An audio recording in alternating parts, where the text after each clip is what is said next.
У меня на памяти таких проектов было за последний год, наверное, штуки 5.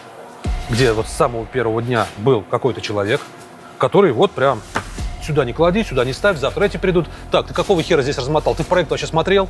Почему у тебя вот это смещено на 30 сантиметров? Переделывай. И пока мне работу не сдадите, я штукатуру сюда не пущу. Вот такие проекты заканчиваются не идеально. Идеала не существует, как я уже много раз говорил. Но они заканчиваются максимально ровно. С минимальным количеством какого-то вселенского говна, которое происходит у большинства заказчиков на их квартирах.